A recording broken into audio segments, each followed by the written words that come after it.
What's up, Lou? Oh my God, Ryan. You will not believe the deal I got.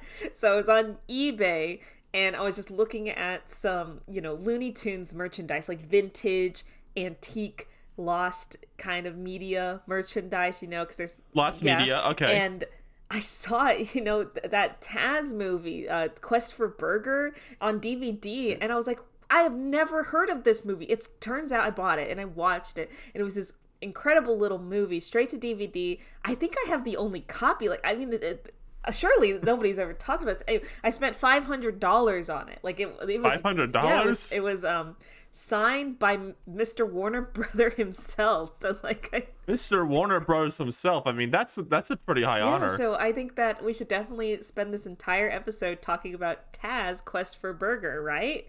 Not really. Not in my opinion. I got my rip of the movie, right? Like, you got my email? Maybe I did, and I just thought so little of it. I just didn't even click on it. I don't know.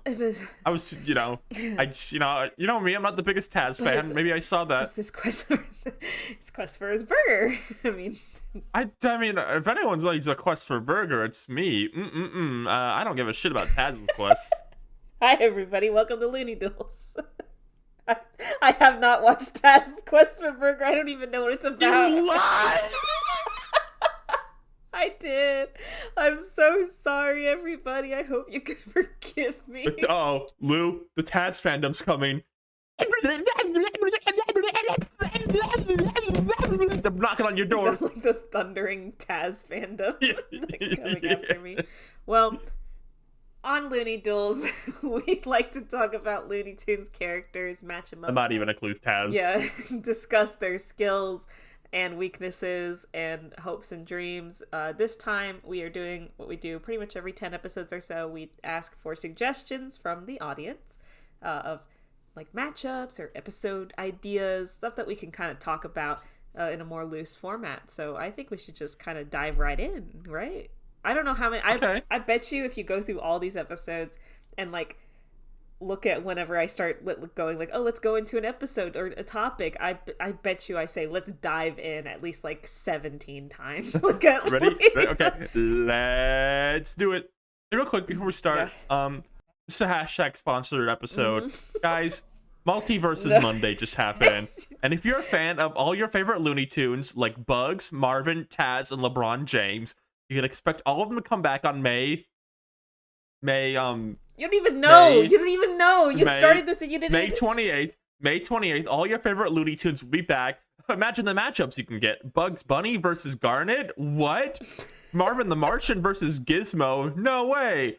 Taz versus Rain Dog.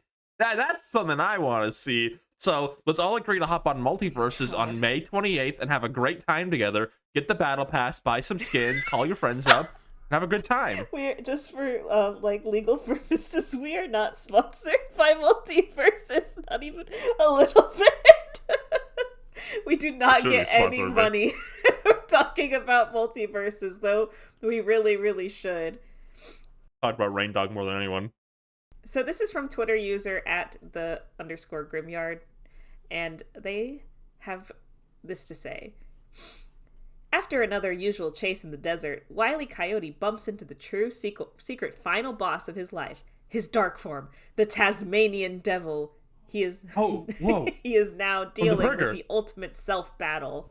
It's his pure, normal high IQ form versus his pure, evil, gluttonous form. How could this battle turn out? Would it be a simple good form fighting an evil form style battle like Dark Link fight? Or would it be more like a rival race, like that of the Sonic versus Shadow race on the Ark, to mimic that of his internal struggles to catch the demigod that is the Roadrunner? I'm going to say neither. I think Taz and Wile E aren't like equals, right? Like Shadow and Sonic are equals. Dark Link and Link mirror each other. I think Taz and Wile E have a very different set of powers. This is like Mario confronting Wario, kind of. Okay, yeah, that's a better way of putting it, because the dark form, even though we're still, I feel like, discovering the truths behind it, it's not a one-to-one, like a light form and a dark form. I mean, that is just unheard of them. Gross understatement of the situation. Yes, incredible. So in this scenario, is this gonna be like, is this like a physical fight, or is this one more of like a mental?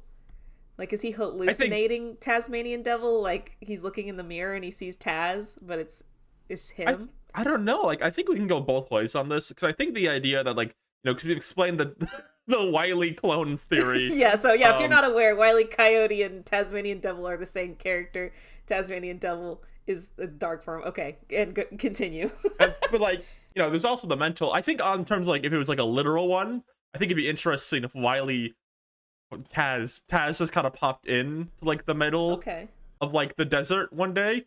Like, what if he ate Roadrunner? That would be crazy. That would be, like, I feel like gut-wrenching for Wile E, right?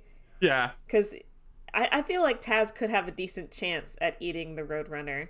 And to see, like, I guess the manifestation of, like, his evil gluttony, like, kind of get torn away from him. Maybe he finds, like, an artifact or something, like, in the desert. Like, he's digging around, trying to set a trap, and he unleashes something that splits him from his dark form. So they become two separate things. So he's like, whoa, like, I think it's, like, more of a Jekyll Hyde thing where they're not totally aware of their dark form. And so it kind of, like, it's like, they kind of black out for a little bit. And just when they come to, they're like, I think something happened. Like, I was doing something and I don't remember what I was doing. I think he'd be intrigued by it, Taz, if not outright kind of disgusted. Maybe he has a little bit of that, self-loathing. Maybe he's like, you think I dark form, I think you dark. Yeah, they have a little back and forth, and Taz spins away, and Wile E's like, okay, do I deal with that situation, or do I keep doing what I'm doing? And as he's trying to figure that out, maybe trying to track Taz down, he peers, like, over a little mountain ridge, and he sees the Roadrunner, like, running in the distance, and he sees Taz just kind of, like, sitting and waiting by the side of the road, watching him, and Wile E's like, okay, well, surely this isn't going to work. Like, he's just standing there. And then when the Roadrunner passes, Taz gives chase. And the Roadrunner is confused. He's never seen this guy before, I imagine. He kind of looks a little worried. He's sweating a little bit. He, like, looks behind him as Taz is starting to chase him, gain on him even. And it's not as playful as his usual, cat and mouse game with Wile E. It's not as funny anymore. No. He's moving mountains. He's, like, using his spin attack to, like, knock boulders over and, like, create rifts in the ground. Yeah, it's very Dragon Ball. Like, the scenery is just getting absolutely destroyed. And Wile E is just, like, watching, I feel like, with, like, his jaw agape. Like, he's absolutely astounded by this. He didn't know he had this in him. Because it came from him. Maybe It came from him. Maybe there is a sort of, like, pride he feels in that. I don't know. Maybe an intrigue in that way. But then Taz would eat the Roadrunner. One swallow, one gulp, just in his mouth, done. He pats his belly, licks his lips. When Wile E realizes, like, what's about to happen, he runs, goes, no, leave that man alone. He tries to stop him. And so then I think that gives Wile E just cause to want to fight Taz. Because I think no matter what is introduced in the desert, even something as tantalizing as his own dark form, Wile E is pretty, like, one note. Like, he's very one-track minded, I should say. So it would take something, like, disrupting his usual flow, I think, for him to feel like, okay, like, I have to do something about this. Yeah. And hard to say, like, Taz is so powerful. He is. Like, I think in terms of sheer strength, he's probably the strongest Looney Tune. And he doesn't really, Roadrunner kind of plays a game with Wile E to some extent. I don't think Taz would, and I don't know how good Wile E would be at reacting on a moment's notice. Yeah, I feel like, though, Taz, even though he is strong, and he's not as dumb as we think he is, but he's still not as smart as Wile E. Like, Wile E's, I think, smarter than him on a pure, like, technical level. I think the idea I have is, I think Wile E would find ways to build really elaborate contraptions, like, really big, really elaborate, like, like Rube Goldberg type machines to try to catch him. And then, like, they all just get destroyed instantly. Like, Taz just kind of, like, starts ripping them apart and eating pieces of wood. And then Wile E, out of desperation, just draws, like, a girl Taz, like, on a rock. And he falls for it. And he gets crushed. That's what... Oh, he gets crushed and it makes him spit out the Roadrunner. Yeah. And then Taz is like, this place is fucking weird. I don't like it here. And he decides to fuck off. But there might be promise of him coming back. I could be back. I Think of all the sequels. It would be, I feel like they wouldn't really be able to have a productive conversation during all of this. No. I feel like it's purely like action and reaction for them. Right. Wile E is doing the thing he knows best to do to best someone, and it's just, yielding same results because he's cursed. If you remember that little factoid about him. And it's only when he kind of resorts to something more primitive that it actually does end up working for him. And then it's kind of just like a back to the status quo. I don't think Taz has enough beef with Wile E necessarily. Like, Wile E is just there. He's a fellow predator. Like, I don't think Taz sees him as like a threat or something to fight, really, or be in competition with. What if there was like a dark ending where they switched places? Like, our Wile E became like Dark Taz, and like he started attacking the other Taz, and then the Dark Taz original like shifts back into regular Wile E. And like, I don't know, so there's something there. There's something there. Much to think about, much to explore, but interesting concept. Thank you for the suggestion. All right, will you read the next one? Here we go. This is it's a really good one. From Existin' Curb on Twitter, the Monstars Space Jam 1 versus the Goon Squad Space Jam 2. We've only seen them play basketball, so how would they fare in a real fight against one another? Image related, picture the Battle of Mid. Battle of Mid. All right, so I have the Goon Squad wiki pulled up. I have the Monstars Space Jam wiki pulled up. So the Goon Stars wiki is just dedicated to them? Yes, there's a Goon Squad Space Jam wiki here. So how many pages could it have?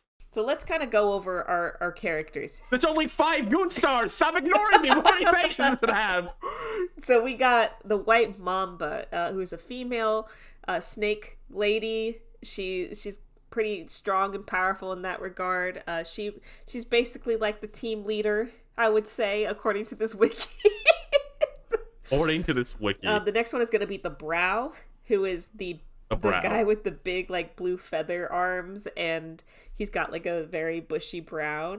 Classic character, yes. Right? Yeah. And then we have Wet Fire. Wet Fire. Not Wet Fire. He can do water and fire. He can like. Oh, he gets sucked by Gossamer's awesome finger powers. That's actually a note in the wiki here. It says he was later outmatched by Gossamer.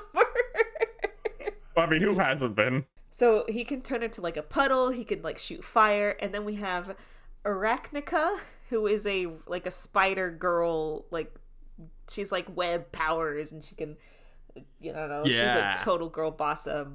According to this wiki, she sees Lola Bunny as her rival. Okay. Ooh, the drama. And then over here, let me just go ahead and open up the Monstars wiki. Wait! You forgot about Kronos! Oh shit, you're right. Okay, sorry. He's the best guy! We got on the Goon Squad. I'm sorry, I forgot Kronos because he's like a secret 5th member of the Goon Squad. He has clock-like abilities where he can go back in time. You know it. Apparently, according to this, he is faster than the Roadrunner. And he is later outmatched by Granny.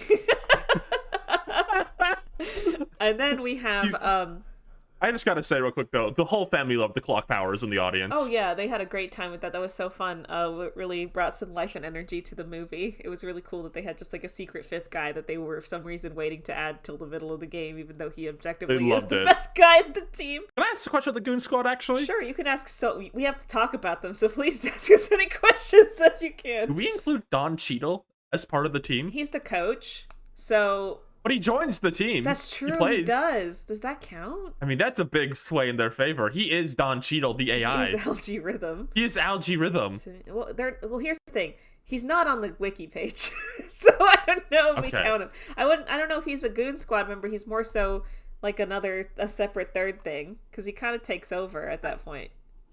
All right.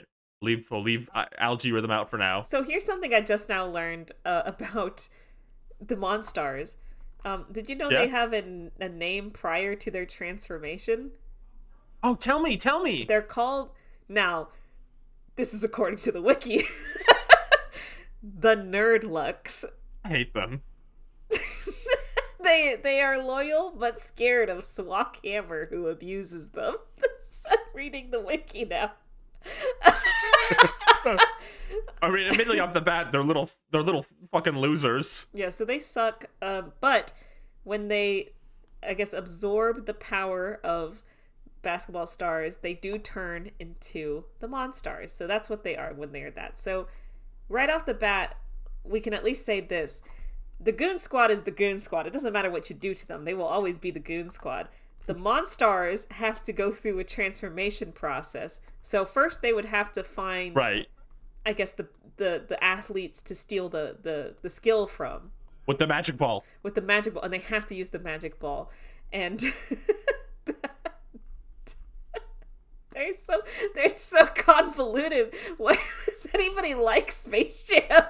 They have to use the It was awesome. It was 90s. And I'm trying to find if they have like specific names. I'm sure they do somewhere, but I can't find them.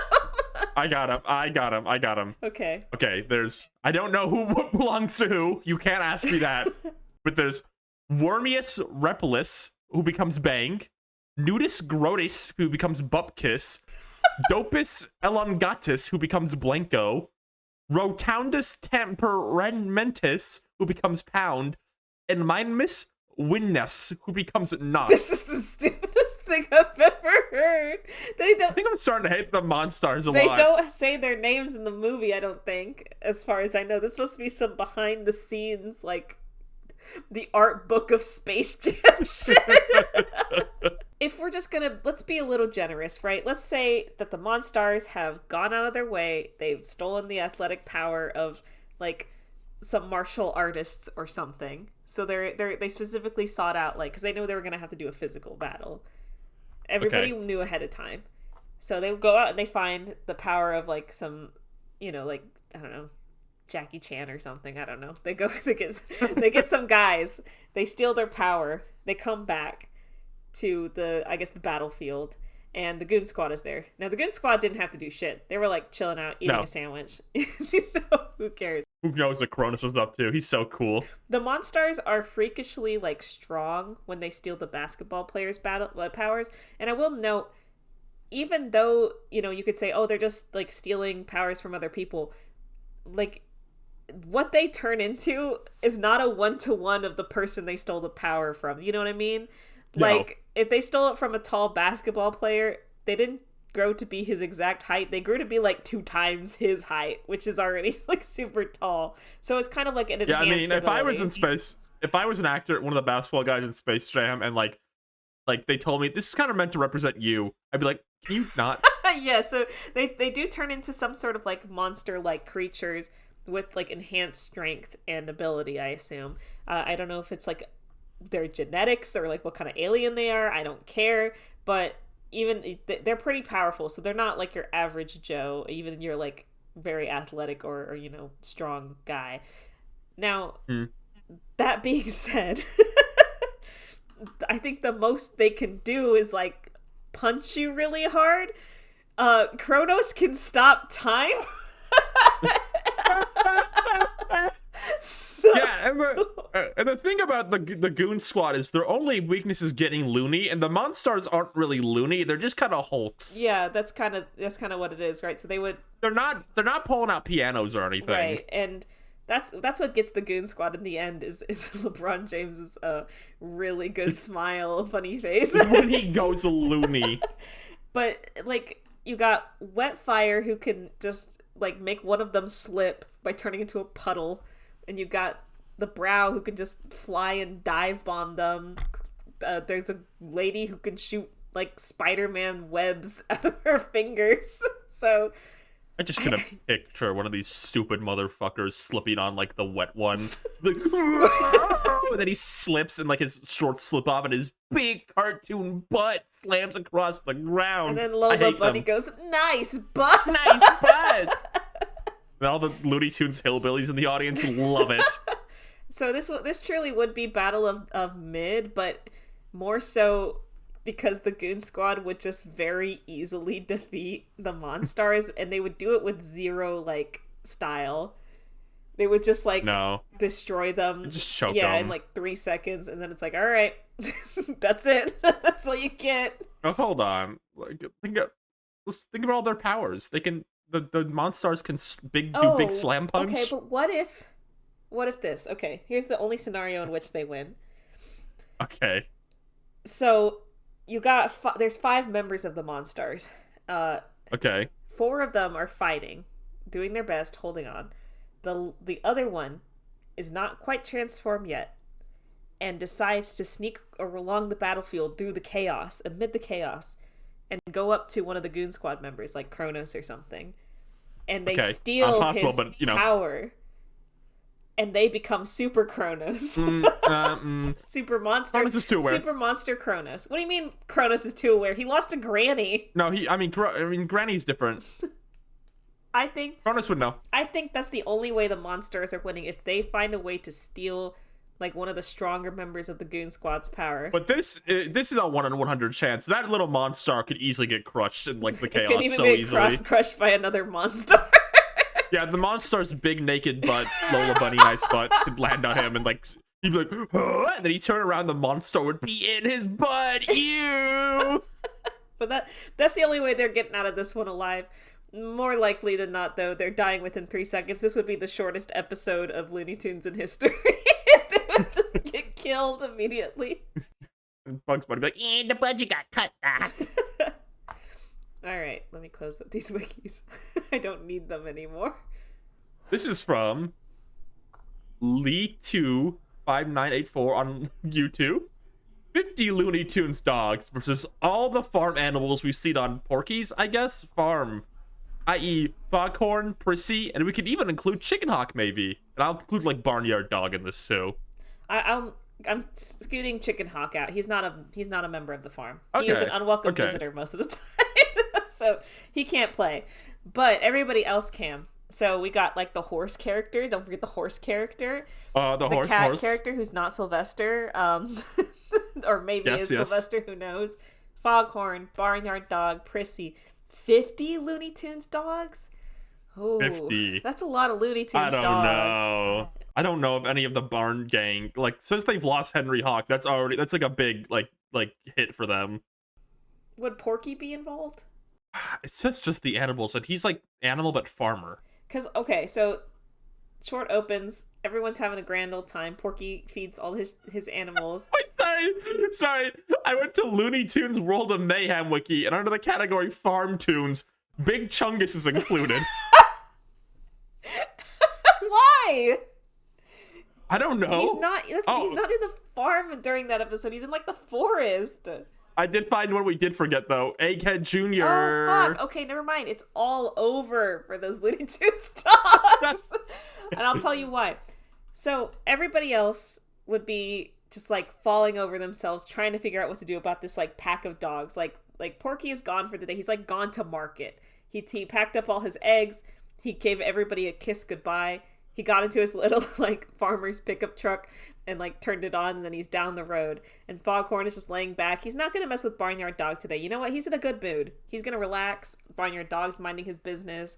Prissy is, like, talking with her girlfriends. And they hear, like, a rumbling in the distance. And they see all these dogs, like, roaming around, totally unchecked. Ravenous, maybe. Rabies infected, perhaps. And they know they have to protect their farm and, more importantly, themselves. So they try every kind of method of defense. Of course, Foghorn has to do some stupid, elaborate shit that ends up backfiring and hurting him in some way. But, of course, Egghead Jr. I mean, little Egghead Jr. Like, need I say more? Prissy would just, like, be fretting about what to do. And her little precious baby boy, who's smarter than anybody in the entire world, would like, draw a few lines on a piece of paper and come up with, like, the best plan ever. And then the 50 Looney Tunes dogs would lose. Don't you think? Yeah. I just don't know. I'm, like, thinking about it, like, 50 Looney Tunes dogs is a lot. And we've seen their might. That's true. I mean, they're pretty... Leopold could be in there. Leopold. Ooh, if Leopold was there... Oh, no, I don't know. That'd be pretty hard. Okay. here's the next best option here is, Okay. Egghead Jr. shows everyone his plans.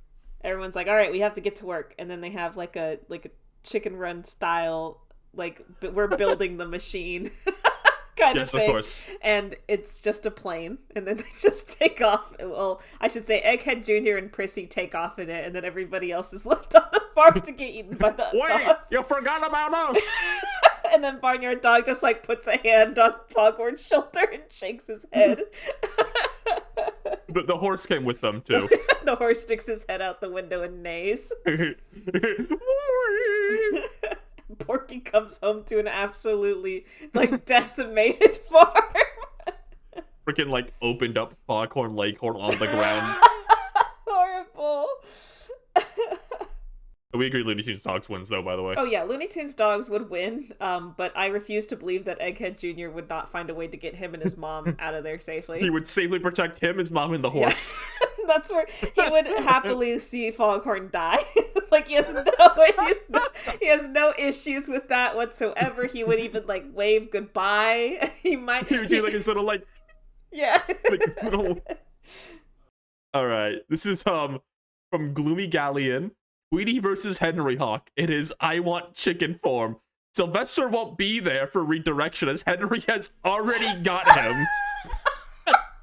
I love the wording on that immediately. Yeah, so Sylvester's dead? For real? He's dead. Damn, rest in peace. So Sylvester has been eaten by Henry Chicken Hawk because I imagine Henry Chicken Hawk strolls into town, right? And Tweety Bird, is already sensing danger and was like, well...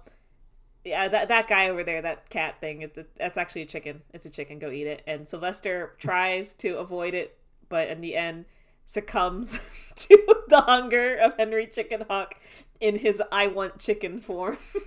In his I want chicken form. And so now, where's Henry going to direct his energy? He's still hungry. That little cat was not enough for him. That scrawny little thing? No way. He's got no meat on his fucking bones. And you know what? Tweety's looking like, a little dessert to him at the time. Well, would this be like in Granny's house or like outside or like is this? It's Granny's house in the timeline where she's a farmer in this short. Okay. Alrighty. So like Tweety's like in a cage or something, like hanging out outside or like free roaming. Yeah, he's like in a window. He's in a window, like in a window in a cage. Okay, so he has just witnessed the horrific devouring of Sylvester the cat by way of Henry Chicken Hawk. Oh, there goes another putty cat. This has happened before, but Henry decides he wants Tweety. Well, Henry is certainly strong enough to open up the bird cage, right? Like, that's not the issue. Right. Is Granny around? Is she is she at home? Is she in the room? That could change everything here. It's kind of the big thing, like, thinking about it. Because Granny being there, I think, changes everything. Well, I feel like if Granny can communicate with Henry Chicken Hawk and find out what he wants... She might just, like, go to the store and get him a chicken. Yeah, she would just get him a chicken. Yeah, she has no issue with that. Like, you want a chicken? I can get you a chicken and get him a nice, big, juicy chicken. Maybe she has some in the fridge already. I almost feel like for the sake of, like, the discussion, it's more interesting if she's not home. Because she would end everything pretty fast. Yeah. Like, she would just like, I'll get you a little chicken, dearie. Yeah, she wouldn't have an issue. And if Henry tried anything with Tweety, she would, like, whack him with an umbrella or something. Right. So... Yeah, Granny overpowers her. Yeah, so... With Henry Chicken Hawk, I feel like his first goal would just be to kind of... Like, he kind of has a very, I'm just going to walk towards you mentality when he fights somebody. Right. So he would go towards Tweety, grab the bars of his cage, and, like, wrench them open and step inside with him. What's Tweety's, like, plan of action here? Is it to still be playing kind of coy with him, or... I thought I saw her chicken talk. I don't know, something like that. I think this is new to him. So, like, he wouldn't know it's coming, I think he wouldn't be used to this. He kind of sees Henry walking towards the cage, and he's like, okay, that's a little strange. But then Henry grabs the bars and pries them open, and Tweety's like, what the fuck? Hello? I think that Tweety would try and maybe, like, have a playful banter with him a little bit. Like, maybe try to appeal to his funny side, his, like, loony side. Because I think if there's one thing that Henry Chicken Hawk falls victim to... is like someone having a conversation with him. Like he's not gonna, if you're talking to him, he's not really gonna ignore you too much. Like he's gonna respond to you. If you ask him a question, he's gonna like try and figure out what you're talking about. He's also very like trusting. So if you told him something, he'd probably believe you. He's a fool, Right. a bit of a fool. If Tweety was like very insistent and said, "I'm not a chicken," I think that Henry would believe him, but he wouldn't be satisfied unless another target was like in sight. You know, like I think it's happened before where he's like, well, I guess you're the chicken, kind of Right. like about something. Yeah, like if there's I feel like I've seen him do that. like if there's not another guy around, like Tweety is not going to have really anything that he can do about that. Like he can say, "Oh, I'm not a chicken," and Henry might say, "Well, okay, but I'm hungry." So like you're the chicken now, I guess. So would he just eat him? Yeah, I think he just eat him. It's weird. I'm trying to think if Tweety's clever enough to like outsmart like Can Henry him, Chicken but, Hawk like, fly? no, we've never seen him fly. He just fly away. Tweety just fly somewhere where he can't get him.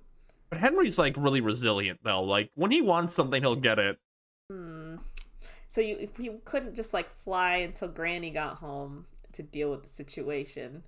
Because Henry would find some bullshit to get him down. That's true. You would like lasso him down or shoot him down with an arrow. Yeah, I don't know. I just think Henry would like find a way. Like once Henry's got a target, he's not gonna stop until he gets a target. And like, unless Tweety can like figure out the trick here, I don't know if he's smart enough to do it. I think he's pretty got. Well, then I think that the next step for Henry after eating Tweety Bird would be to paint himself yellow and then lie in wait for Granny to get home, because Granny is the biggest chicken. Ugh, he's gonna eat Granny? Ew, no! And he looks at pictures on the wall after he stuffed his belly full of Tweety, and he sees like Granny, and he's like, "Ooh, that's the biggest chicken I've ever seen."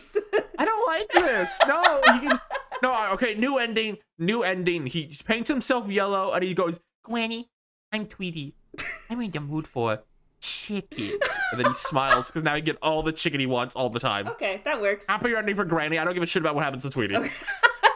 So you're okay with beloved Looney Tunes characters Sylvester and Tweety getting just absolutely eaten, but not Granny? Yeah, as long as something bad happens to Granny, I'm okay. You don't think he would just try at least once? Does he have I a think concept of humans? I don't know if he's ever. He was in the city once, right? Like he was trying to eat Daffy in the city once. Like, he's probably seen a human. Okay. Oh yeah, that's right. It was the chicken competition or whatever. Yeah, I think he knows human. I think he picks up on like Granny being the owner. That makes sense. I think. Well, We have him. Granny is safe for another day, but just wait. You just wait. All right. Well, that was fun. Yeah. Yeah. Yeah, it was totally fun. Totally dogging this. So, next time we will talk about some more shorts and everything. We might do another movie sometime soon. I don't know, if we're feeling quirky. We might do. There might be a Taz Burger movie. I mean, We might do some more Lunatics Unleashed, right?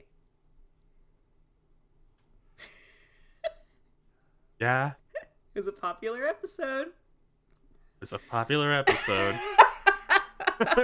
Thank you all for tuning in. I think that's all, folks, right? Bye. Yep. Bye.